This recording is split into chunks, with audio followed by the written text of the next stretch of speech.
بص يا هندسه، مبدئيا احنا بنعمل سند لجوانب الحفر بالشكل ده. فالراجل استشاري التربه قال لك لا، انا عشان اسند جوانب الحفر مش هعرف اسند بضواغط وهامات، مش هعرف اسند بضواغط ايه، بضواغط خرسانيه، لا انا محتاج ضواغط حديديه بالاقطار الكبيره زي ما انت شايف زي الصوره دي. يبقى انا عايز اسند جوانب الحفر بالشكل ده. جميل. فالراجل راح جاي عاطينا بلان بسيط جدا. البلان ده راح جاي قال لنا فيه ادي الضواغط اللي عندنا اللي انا هسند بيها حته الارض اللي عندي، عشان انا هنزل عمق حفر كام؟ اكتر من 9 متر ونص. على اساس كده ابتدينا ان احنا نحسب الاطوال بتاعه المواسير دي عشان نبتدي نطلبها. فالراجل راح جاي يعطينا سيكشن كده زي ما حضرتك شايف بالشكل ده. اخد قطاع في المواسير وقال لك انا عندي ادي ماسوره اهي بقطر 24 وسمك 20 مللي، وماسوره ب 18 وسمك كام؟ 12.7 مللي. تمام. ومش كده وبس، راح جاي جايب لك كمان قطاع للامبيدد بليت. المواسير دي لما تيجي تقاطع الماسوره تيجي مع ماسوره هتتحط فيها اند بليت وهتتلحم لما الماسورتين يبقوا مع بعض. وكمان قايل لك قطاع للماسوره الضاغط مع ايه؟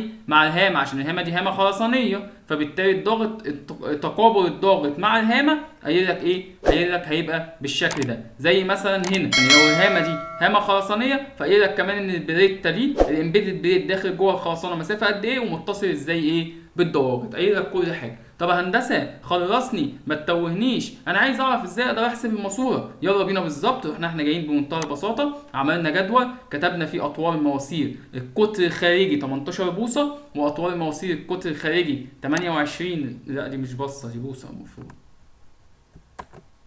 28 بوصه، والتخانه بتاع ده 20 مللي و20 مللي. احسب ازاي الوزن بالطن؟ بص يا هندسه، الناس كلها بتتلخبط، واحد يقول لك هو انا اضرب في كثافه قد ايه؟ طب 7 8 7 علامه 8 ولا 7800 وشويه؟ طب القطر بالملي ولا بالسنتي؟ انا هريحك من كل القصه دي. بص كده يا هندسه، حضرتك بمنتهى البساطه هتخش على جوجل بمنتهى البساطه تروح جاي كاتب ايه؟ متر. تروح جاي كاتب ايه يا هندسه؟ متر ويت ستيل او متر ويت كونكريتد. منتهى البساطه تختار اول اختيار اللي عندك، هتبص هتلاقي ده برنامج بسيط جدا وجميل هيجيب لك الحاجات دي كلها. مش حفظ، الموضوع مش حفظ، ولكن انت بتسهل على نفسك لما تكون عايز تبحث حاجه بتسهل على نفسك. هتبص هتلاقي الماتيريال عندك ستيل، خد بالك ده البرنامج كمان ده ايه؟ ده الالومنيوم والزنك والنيكل والكلام ده كله والذهب، يبقى انا محتاج الستيل. طيب محتاج انهي قطاع؟ والله يا هندسه انا حاليا بدور على قطاع المواسير. طيب القطاع الموسيقي يعني ايه؟ تيوبر اهو بالشكل ده. هتلاقي قايل لك كل حاجه بقى. بص يا سيدي، قايل لك الاوتر دايمتر هو القطر الخارجي قد ايه، الوول السمك بتاع الوول الحته دي قد ايه، قايل لك كمان الاطوال اللي عندك قد ايه. الاوتر دايمتر عندي بايه؟ بالانش ولا باليارد ولا بالملي ولا بالسنتي ولا بالمتر؟ نبص بصه سريعه في الجدول. ده هو 18 بوصه، خلاص انا هكتبه كده بالظبط بالانش اهو 18 بوصه. طيب السمك قد ايه؟ ده 20 مللي، اهو جاي على طول كده على المللي بمنتهى البساطه واكتب هنا كام؟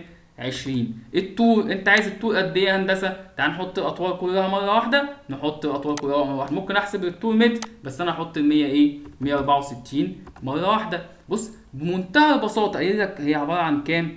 887 كيلو جرام. الرقم ده غلط، طبعا الرقم ده غلط. ليه؟ لان حضرتك لما جيت تحط الطول حطيته بالانش، لا الطول عندي بالمتر يا هندسه. فتبص كده هتبص هتلاقي الرقم ايه؟ اختلف. بقى عندي كام؟ 35319 35319 اللي هم كام؟ اللي هو من الاخر 35 طن. تمام. ده كده بالنسبه للمواسير القطر ده. اذا هاجي في منتهى البساطه كده طلعت اروح جاي كاتب والله هم 35 طن وايه؟ طن ونص. جميل. ده كده انا مش بحسبها لك، ده كده بدون الهالك. وابتدي بعد كده اخش على القطر التاني بمنتهى الدايمتر عندي كان كام؟ كان 28. والسمك هو واما هنا كانت 156 هتطلع كام؟ طلعت 53 طن و11. اروح جاي كاتب بمنتهى البساطه 53 طن و11.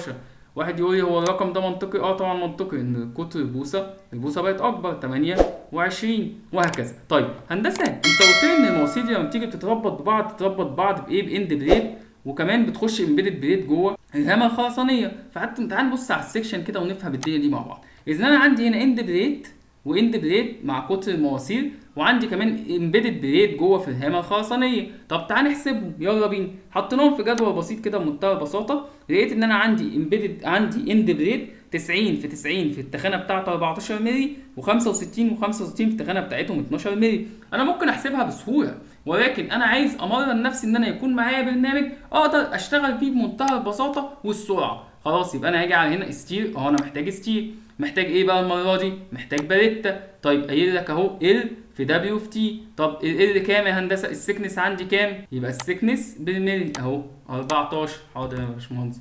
طب العرض كام؟ بالسنتي 90. حاضر 90 بالسنتي. طب والطول كام؟